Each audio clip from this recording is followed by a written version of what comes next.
পরিবর্তনের হাওয়া যদি বলি, তাহলে 5 আগস্ট সরকার পতনের পর রাজনৈতিক পট পরিবর্তনের ভোটের মাঠে একটা নতুন হিসেব এসেছে। আর সেই হিসেব নিকেশ করছেন কিন্তু ভোটাররাই।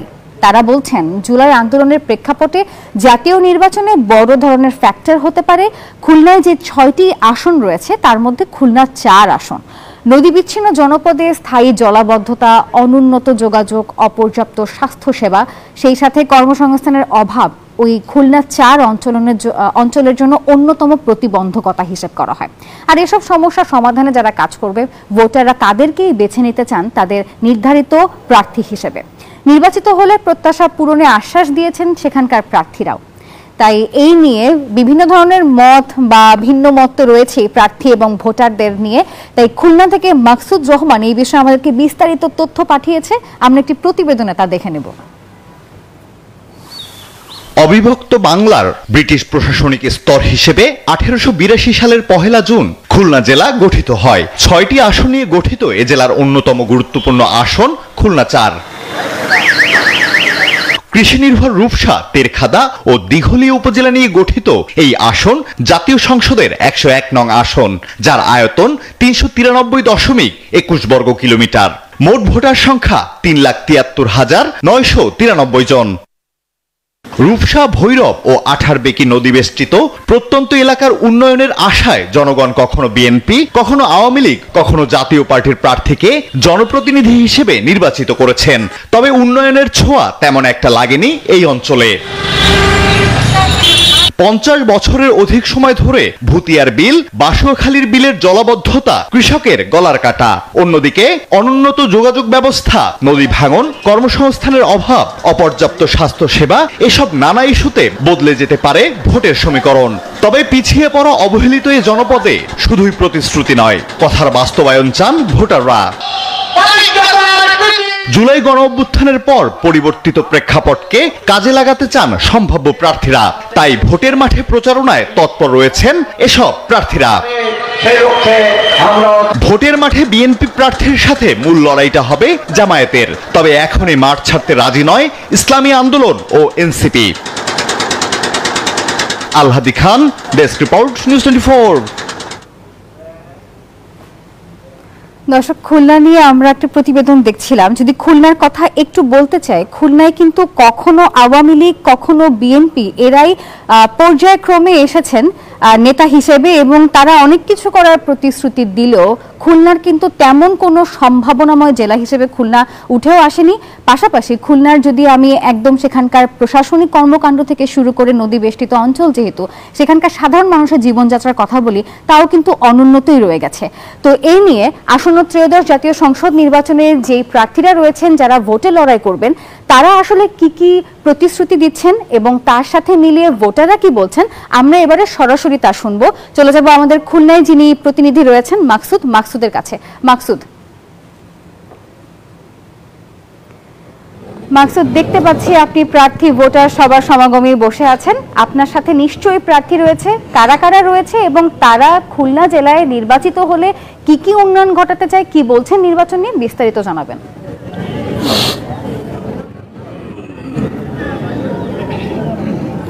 জি, ধন্যবাদ নাফিসা। আপনি একদম ঠিক বলেছেন যে এই কৃষি প্রধান যে অঞ্চলটি, যে রূপসা, তেরখাদা এবং দিঘলি উপজেলা গঠিত, এইটা স্বাধীনতার পর অনেক রাজনৈতিক দলের যারা কিনা সংসদ সদস্য হয়েছেন, কিন্তু এই অঞ্চলটি কিন্তু রয়ে গেছে আসলে সেই অনুন্নত। এই কারণে এবার যারা নির্বাচনে এসেছেন, নির্বাচনে দাঁড়িয়েছেন, তারা যদি জয়যুক্ত হতে পারেন, তারা বলার চেষ্টা করছেন যে এই দীর্ঘদিনের যে বঞ্চনার ইতিহাস, এটা তারা গুছিয়ে দেবেন। আমাদের সাথে আজকে উপস্থিত আছেন যিনি কিনা বিএনপির মনোনয়ন প্রত্যাশী, বিএনপির যুক্তরাজ্য বিএনপির জ্যেষ্ঠ সম্পাদক, এই মাটির সন্তান পারভেজ মল্লিক। আর উপস্থিত আছেন এখানকার জামায়াতে ইসলামী খুলনা জেলা নায়েবে আমির মাওলানা কবিরুল ইসলাম। আমরা যখন তাদের সাথে কথা বলেছি প্রত্যেকেই কিন্তু প্রতিশ্রুতি দিয়েছেন এই এলাকার উন্নয়ন। একটা কথা জানিয়ে রাখতে চাই, এখানে যেমন অপর্যাপ্ত স্বাস্থ্য সেবা আছে, কর্মসংস্থান অভাব আছে, এখানে এই নদী বিচ্ছিন্ন এই জনপদটিতে কিন্তু শহরের সাথে দ্রুত যোগাযোগের অভাব আছে এবং যে অভিশপ্ত বিল বলা হয় যে ভুতিয়ার বিল, এটা কিন্তু এই অঞ্চলেই রয়েছে। তো আমরা নির্বাচিত হলে এই যারা জনপ্রতিনিধি হবেন তারা আসলে কী ধরনের প্রতিশ্রুতি দিচ্ছেন আমরা তাদের কাছে জানতে চাইব। একই সাথে এই যে দুই দলের যে সিনিয়র নেতা এখানে উপস্থিত হয়েছেন, এই খবর পেয়ে কিন্তু ভোটাররা কিন্তু এখানে জমায়েত হয়েছেন। তারা প্রত্যেকেই এই প্রার্থীদের কাছ থেকে শুনতে চান যে আগামী দিনে নির্বাচিত হলে তারা কি করতে চান। তো আমি প্রথমেই আমার জামাত ইসলামী, যিনি কিনা খুলনা জেলা নায়েবে আমির, একজন দক্ষ সংগঠক এবং দৃঢ় মনোবল এবং সাহসী নেতৃত্বের অধিকারী মাওলানা কবিরুল ইসলামের কাছে জানতে চাই যে আপনি নির্বাচিত হলে এই অঞ্চলের উন্নয়নের জন্য আপনি কি কি প্রতিশ্রুতি দিচ্ছেন, কি কি করবেন। আসসালামু আলাইকুম রহমতুল্লাহ। সম্মানিত দর্শক শ্রোতা সবাইকে ধন্যবাদ। আলহামদুলিল্লাহ, আমরা যদি এই এলাকায় নির্বাচিত হতে পারি তাহলে প্রথম সমস্যা হিসেবে আমরা যোগাযোগ যে ব্যবস্থার যে বিচ্ছিন্ন অঞ্চল, রূপসা, তেরোখদা, দিঘলিয়ার এই আসনের মধ্যে উল্লেখযোগ্য 6টি নদী আছে। তার মধ্যে আত্রাই নদী, ভৈরব নদী এবং রূপসা নদী এবং এই নদীগুলো আমাদেরকে বিচ্ছিন্ন করে রেখেছে। তার মধ্যে বিশেষ করে দিঘলিয়াটা সবচেয়ে বেশি বিচ্ছিন্ন। এখানে একটি ব্রিজ, বিশেষ করে নগরঘাট ব্রিজের কার্যক্রম শুরু হলেও গতি পায়নি। আরুয়াঘাট ব্রিজ টেকনিকে অনুমোদন হলেও সেটা সূর্যের মুখ দেখেনি। রূপসা, তেরোখদা মানুষের প্রাণের দাবি, রূপসা ব্রিজ এগুলো অবাস্তবায়িত রয়েছে। আমরা এলাকাবাসীর কাছে এই অঙ্গীকার করছি, জাতীয় সংসদে আমরা যেতে পারলে আমরা এই যোগাযোগের এই সমস্যাটা দূর করব। পাশাপাশি এই অঞ্চলে রূপসা, তেরোখদা, দিঘলিয়ায় 1320 কিলোমিটার রাস্তা আছে, তার মধ্যে মাত্র 320 কিলোমিটার পাকা রাস্তা আছে। বাকি রাস্তাগুলোকে আমরা পাকাকরণের জন্য আমরা যথাযথ কর্তৃপক্ষের মাধ্যমে আমরা চেষ্টা করব ইনশাআল্লাহ। জলাবদ্ধতা, বিশেষ করে তেরোখদার জলাবদ্ধতা বিল ভুতিয়া বড় অভিশাপ। 2003 সাল থেকে বিশেষ করে এই জলাবদ্ধতা সৃষ্টি হয়েছে। তেরোখদার বিশেষ 3টি ইউনিয়ন, তেরোখদা সদর ইউনিয়ন, সাসিয়াদা ইউনিয়ন, সাগলাদা ইউনিয়নের পাড়ের মানুষ অসহায়, তারা এই অভিশাপে ধুকে ধুকে মরছে। অনেকে এলাকা ছেড়ে এখন শহর অঞ্চলে পাড়ি দিচ্ছে। আমরা যদি সংসদে যেতে পারি, প্রথমত সরকারি অনুদানের পাওয়ার আগেই স্বেচ্ছাসেবী দলীয় লোকদেরকে নিয়ে তেরোখদায় প্রায় 466টি ছোট ছোট কালভার্ট, ইউড্রেন, ব্রিজ আছে। এইগুলোকে আমরা পানি নিষ্কাশনের মাধ্যমে, স্বেচ্ছাশ্রমের মাধ্যমে এটাকে আমরা প্রাথমিকভাবে আমরা নিষ্কাশনের ব্যবস্থা করব এবং সরকারি পানি সম্পদ মন্ত্রণালয়ের মাধ্যমে এই জলবদ্ধতা দূরকরণের জন্য আমরা চেষ্টা করব। এছাড়া কুলাবিল, বাসুয়াখালীর বিলেও প্রায় একই অবস্থা, পুটিমারির বিলেও কিছু সমস্যা আছে। এই জলাবদ্ধতা দূর করার জন্য আমরা চেষ্টা করব ইনশাআল্লাহ। আমরা আসবো আপনার কাছে। সুস্পষ্টভাবেই কিন্তু মাওলানা কবিরুল ইসলাম, যিনি কিনা জামাতে ইসলামের প্রার্থী, উনি সুস্পষ্টভাবে কিছু সমস্যা তুলে ধরেছিলেন এবং কি করবেন সেটাও তিনি ব্যাখ্যা করেছেন। তো আমরা এই মুহূর্তে কথা বলতে চাই যুক্তরাজ্য বিএনপির জ্যেষ্ঠ যুগ্ম সম্পাদক, যিনি যার বেড়ে ওঠায় এই তেরোখদায়, উনি বলছিলেন যে ওনার সাথে যখন আমরা কথা বলছি উনি একটা কথাই বলছিলেন যে যারা বিগত দিনে জনপ্রতিনিধি হয়েছেন তারা এই মাটির কেউ ছিলেন না, এই কারণেই এই অঞ্চলটি অবহেলিত রয়ে গেছে। তো আমরা পারভেজ মল্লিকের কাছে জানতে চাই, আপনি নির্বাচিত হলে কি করবেন এই অঞ্চলের মানুষের জন্য। ধন্যবাদ আপনাকে এবং নিউজ 24 যে সমস্ত দর্শক শ্রোতা যারা আছেন তাদেরকে এবং যারা সামনে পিছনে যারা আপনার দর্শক এবং কলাকুশলী যারা আছেন সকলকে আমি আমার ব্যক্তিগত পক্ষ থেকে এবং আমার দলের পক্ষ থেকে এবং আমার এলাকাবাসী, খুলনা 4 রূপসা, তেরোখদা, দিঘলিয়াবাসীর পক্ষ থেকে আপনাদের সবাইকে অনেক অনেক শুভেচ্ছা এবং অভিনন্দন জানাচ্ছি। এবং আপনারা আজকে আমাকে এই যে সারা বাংলাদেশের মানুষের কাছে, বিশেষ করে আমার নির্বাচনী আসন রূপসা, তেরোখদা, দিঘলিয়াবাসীর সামনে উপস্থাপন করার জন্য, আমি এই তেরোখদা থানার বারাসাত গ্রামে আমার জন্ম। আমাদের যুগ যুগ ধরে আমাদের বংশ পরম্পরায় আমরা এই অঞ্চলে বসবাস করি। আমরা জানি, আমরা এই এলাকার সন্তান যেহেতু আমরা জানি এই এলাকার সমস্যাটা কোথায়, সমস্যাটা কি। বিগত দিনে যারা এই অঞ্চলে যারা নেতৃত্ব দিয়েছেন তারা আসলে অতিথি পাখির মতো এখানে এসেছেন এবং অতিথি পাখি যেমন মনে করেন খাদ্য সংগ্রহ করার জন্য যেমন এই অঞ্চলে পদার্পণ করেছেন, ঠিক তেমনি তারা ওই অতিথি পাখির মতো খাদ্যটাকে গ্রহণ করে তারা চলে গেছে।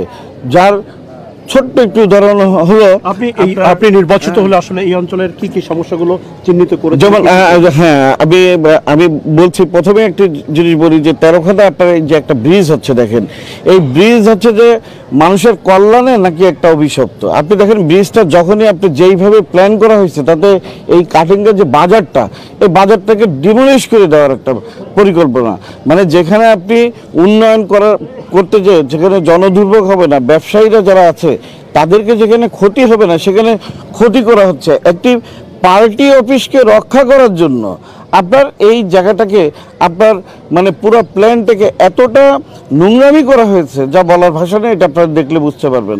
আমার এলাকার যদি ইনশাল্লাহ আগামী ফেব্রুয়ারিতে যে নির্বাচন হচ্ছে সেই নির্বাচনের মাধ্যমে আমি প্রত্যাশা করব আমার নেতা বিএনপির ভারপ্রাপ্ত চেয়ারম্যান দেশনায়ক তারেক রহমানের নেতৃত্বে যে মনোনয়ন যে বোর্ডটি আছে তারা এই খুলনা 4 আসনে রূপসা, তেরোখাদা, দিঘুলিয়া আমাকে মনোনয়ন দেবেন বলে এবং আশা এবং প্রত্যাশা করছি। এবং এই এলাকার জনপ্রতিনিধি হলে আমার যেটা স্বপ্ন সেটা হচ্ছে যে আপনারা দেখবেন যে খুলনা যে শহর, এই শহরটি হচ্ছে যে নদীর এক পারে হচ্ছে শহর, আর এক পারে হচ্ছে যে অনুন্নত, মানে একদিকে হচ্ছে যে বিকাশ ঘটেছে, আরেক দিকে হচ্ছে যে অনুন্নত। তো এই অনুন্নত এরিয়াটাই হচ্ছে যে আমাদের খুলনা চায়। আমি চাই যে খুলনার যে অপর যে অঞ্চলটি আছে একটি লম্বা একটি রাস্তা করে, এবং আমরা যদি একটি ইউ আকৃতির যদি আরেকটা রাস্তা যদি করি অনেকটা চাঁদের মতো হবে। তো খুলনা এই 4 অঞ্চলটাকে আমি এমনভাবে স্বপ্ন দেখি যেটা হচ্ছে যে আপনার স্যাটেলাইটে যদি যায় খুলনা 4টাকে আমি একটি চাঁদ হিসেবে দেখতে চাই। আমাদের এই অঞ্চলের মানুষ কিন্তু আপনার অনেক অতিথিপরায়ণ, মনটা কিন্তু অনেক ভালো, কিন্তু মাথাটা একটু গরম থাকে। এটা হচ্ছে বিভিন্ন কারণে আপনার অর্থনৈতিক স্বাবলম্বিতার অভাব, আপনার বেকারত্ব এবং বেকারের কাছে যিনি পারভেজ মনি ভাই যেমন বলছিলেন যে এক নদী দুই শহর, যে চমৎকার কনসেপ্টের কথা উনি বলছেন যে শহরের যে নদীর দুই প্রান্তে যে জায়গাটুকু আছে এই অবহেলিত জনপদটাও শহরের মতো উন্নয়ন করতে চান। আমরা আবারও বিরতির পরে তার সাথে কথা বলবো। আমরা এই মুহূর্তে ফিরছি স্টুডিওতে নাফিসার কাছে ফিরছি, এরপরে আবারও তাদের কাছে আমরা ফিরবো, তাদের কথা শুনবো। মাকসুদ, ধন্যবাদ আপনাকে। দর্শক, সহকর্মী মাকসুদ ছিলেন, তার সঙ্গে ছিলেন জামাত এবং বিএনপি সম্ভাব্য দুজন প্রার্থী। যদি আমি একটু ছোট করে জানাতে চাই, বিএনপি যিনি সম্ভাব্য প্রার্থী রয়েছেন তিনি একটা কনসেপ্ট দিয়েছেন, সেটি হচ্ছে এক নদী এবং দুই জেলা। উনি বলেছেন নদীর দুপারের জেলার মধ্যে এক জেলা উন্নত, আরেক জেলা অনুন্নত। তিনি এই বিভেদ বা বৈষম্য এটি দূর করতে চান। আর জামাতের যিনি সম্ভাব্য প্রার্থী ছিলেন তিনি বলেছেন যোগাযোগ, জলাবদ্ধতা এবং সব মিলিয়ে অবকাঠামোগত উন্নয়ন তিনি করতে চান। এই বিষয়ে আমরা আরো বিস্তারিত জানবো, তবে এখন সময় হলো একটি বিরতির। দেখছেন জেডএসআরএম নির্বাচনের পথে, কোথাও যাবেন না, বিরতির পরেই ফিরছি। বিরতির পর আরো একবার স্বাগত দর্শক, আপনারা দেখছেন জেডএসআরএম নির্বাচনের পথে। বিরতির আগের পর্বে আমরা আমাদের প্রতিনিধির সঙ্গে যুক্ত হয়েছিলাম, ছিলেন সেখানকার সম্ভাব্য দুজন প্রার্থী। আমরা আবারও আমাদের প্রতিনিধির কাছে ফিরে যাব। মাকসুদ, বিরতির আগে আমরা নির্বাচন নিয়ে তাদের আশা প্রত্যাশার কথা শুনছিলাম। এই নির্বাচন নিয়ে সম্ভাব্য প্রার্থীদের কাছ থেকে সর্বশেষ কি তথ্য আছে আপনার কাছে জানাবেন।